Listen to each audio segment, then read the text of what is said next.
आफ्नै सासू र दियोरले कान्छीमाथि अर्कै धनी पुरुषसँग भागिसकेको र डिभोर्स दिएको यति ठुलो झुटो आरोप लगाइरहँदा निर्दोष साबित भएर फर्केको सागरले आफ्नै आमा र भाइलाई कडा झापड हान्दै कान्छीको गोडामा परेर माफी माग्न लगाउला भनेर कसैले सोचेकै थिएन। तर त्यो भन्दा पनि ठुलो झट्का त तब लाग्छ जब दिदीबहिनी मिलेर आफ्नै सासूलाई भिरबाट गुल्टाएर मारेको र वकिलको नाममा लाखौं रुपियाँ असुलिरहेको यति भयानक अपराधको रहस्य अचानक बाहिरिन्छ।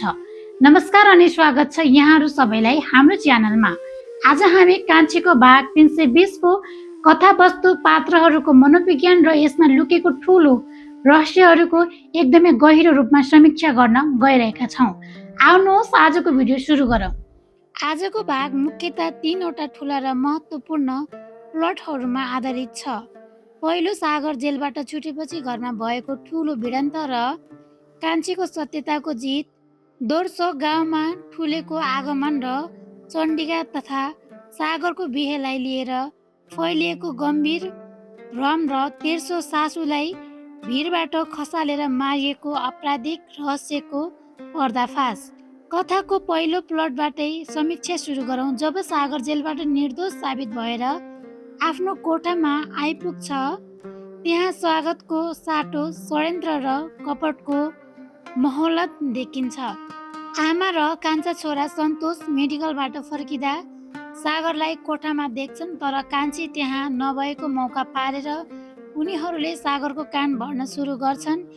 आमाले कान्छीलाई अलक्षिणी र घर सिद्ध्याउने पात्र भन्दै उसकै कारण सागर जेल परेको, सागर अप्ठ्यारोमा पर्दा नातिनीलाई माइतमा बिजोग बनाएर छाडी अर्कै धनी मान्छेसँग रात बिताउन थालेको र डिभोर्स दिइसकेको दाबी गर्छिन्। भाइ सन्तोषले पनि आमाको कुरामा होमा हो मिलाउँदै भाउजूले आफूलाई फोन गरेरै डिभोर्स दिने र अर्कै धनी पुरुषसँग बस्ने भनेको झुटो कुरा भन्छ। उनीहरू सागरलाई कान्छीबाट सधैँका लागि टाढा राख्न चाहन्छन्, तर सागर उनीहरूको यो भाषण सुनेर चुप लाग्दैन। सागरले आमा र भाइको कपटपूर्ण कुरा रोक्दै उनीहरूलाई कडा शब्दमा गाली गर्छ। आफ्नो होस पुरै कायम रहेको भन्दै उनीहरूलाई सोध्छ, के बुझेका छौ तिमीहरूले मेरी कान्छीको विषयमा? सागरले स्पष्ट पारिदिन्छ कि आज ऊ जेलको कालो कोठाबाट निर्दोष भएर छुट्नुमा अरू कसैको होइन, केवल उनकी कान्छीको ठुलो हात छ, जसले आफ्नो ज्यान दाउमा राखेर दिनरात नबनी प्रमाणहरू जुटाई सागरले आमा र भाइलाई स्वार्थी र पापी भन्दै आजसम्म कान्छीमाथि जति दोष लगाएका छन् त्यसको लागि कान्छीको अगाडि घुँडा टेकेर कान समाई माफी माग्न लगाउँछ र उनीहरूसँगको नाता सधैँका लागि तोड्ने घोषणा गर्छ। सागरको यो अडान अगाडि आमा र सन्तोष लज्जित हुन्छन्।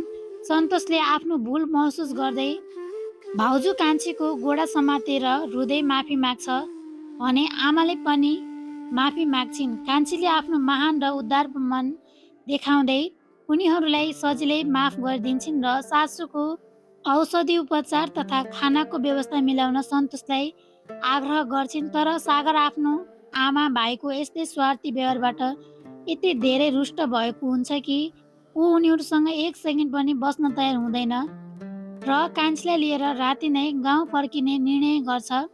उनीहरूले आमा र भाइलाई त्यही कोठामै छोडेर जान खोज्दा सन्तोष र आमाले रोक्ने प्रयास गर्छन्, तर सागरले आफूहरू बरु होटेल वा गाउँ जाने तर उनीहरूसँग नबस्ने स्पष्ट अडान लिन्छ।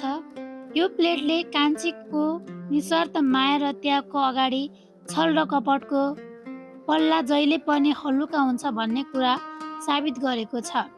अब समीक्षा गरौँ गाउँको दोस्रो मुख्य प्लटको, जहाँ अर्को ठुलो षड्यन्त्र र भ्रमको ताना बाना बुनिँदैछ। गाउँमा ठुलो दाइ ठुले काठमाडौँबाट एक्लै फर्केका छन्। कान्छी र ज्वाइँ साहब नआएको देखेर आमा बुवाले सोद्धा ठुलेले कान्छीलाई नभेटेको र सासू देवरले राम्रोसँग नबोलेको बताउँछ। साथै ठुलेले ज्वाइँ साहब छुटेको खबर पाएपछि भोलि नै बहिनी ज्वाइँ आइपुग्ने आशामा आफ्नो बिहे वा टिकाटाला गर्दा हुन्छ भन्दै आमा बुवासँग कुरा चलाउँछ। उता गाउँकै अर्को घरमा भने एउटी छिमेकी नानीले अर्की भाउजूसँग कुरा गर्दै उनलाई उचाल्ने कोसिस गर्छिन्। छिमेकीले भाउजूको श्रीमानले काठमाडौँ गएर चण्डिकासँग बिहे गरिसकेको र उनीहरूबाट छोरा समेत जन्मिसकेको कुरा गाउँभरि हल्का भइसकेको बताउँछिन्। अझ ती छिमेकीले ससुरा बुवालाई सबै कुरा थाहा हुँदाहुँदै पनि बुहारीबाट कुरा लुकाएर छोराको पक्ष लिएको आरोप लगाउँछिन्। यो कुरा सुनेपछि आक्रोशित बनेकी बुहारीले आफ्नो ससुरासँग सिधै हिसाब माग्न पुग्छिन्। मेरो पाखुराको कमाई खाएर बस्ने अनि छोराले दोस्रो बिहे गरेर बच्चा जन्माउँदासम्म मसँग कुरा लुकाउने भन्दै कडा प्रश्न गर्छिन्। ससुराले आफूले त्यस्तो केही नलुकाएको र छोरालाई सम्झाएको बताए पनि बुहारीले अब आफू चुप लागेर नबस्ने, छोराछोरीलाई स्कुलबाट लिएर सिधै काठमाडौँ जाने र चण्डिका अनि श्रीमानलाई तह लगाउने चेतावनी दिन्छिन्। ससुराले पनि यदि अन्याय भएकै हो भने आफूले बुहारीलाई पूर्ण साथ दिने वचन दिन्छन्। यसैबीच कान्छी र सागर गाउँ फर्किने क्रममा बाटोमा सहयोग गर्ने श्याम दाईसँग बिदा हुन्छन्। सङ्कटको बेला साथ दिएकोमा सागर र कान्छीले श्याम दाईलाई धन्यवाद दिन्छन्। श्याम दाई गएपछि कान्छीले सागरलाई आफ्नो मित दाईको आमा भिरबाट लडेर गम्भीर बिरामी परेकोले हस्पिटलमा भर्ना गराउनु परेको र त्यसै कारण उहाँ अदालत आउन नपाएको कुरा खुलाउँछिन्। उनीहरूले नयाँ सिम र फोन किनेर मित दाईलाई सागर जेलबाट छुटेको खुसीको खबर दिने योजना बनाउँछन्।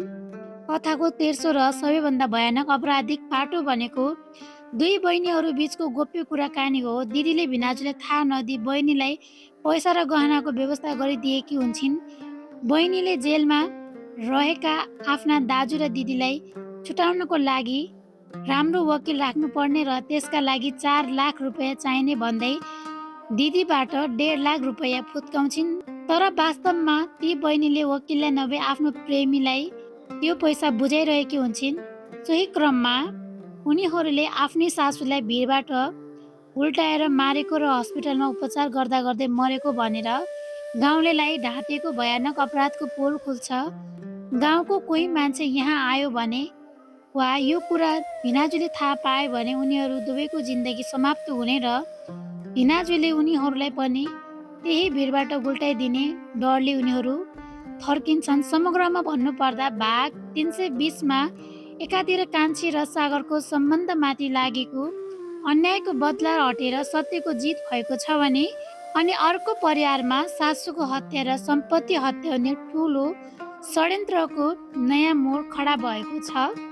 सागर र कान्छी गाउँ पुगेपछि यो चण्डिकाको भ्रम कसरी तोडिएला अनि सासूलाई भिरबाट खसालेर मार्ने पापी बहिनीहरूको पोल कसरी खुल्ला, यो हेर्न निकै चासोको विषय बनेको छ।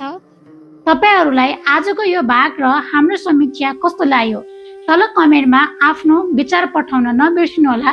साथै भिडियोलाई लाइक र च्यानललाई सब्स्क्राइब गरेर हामीलाई साथ दिनुहोला। हस्त, धन्यवाद।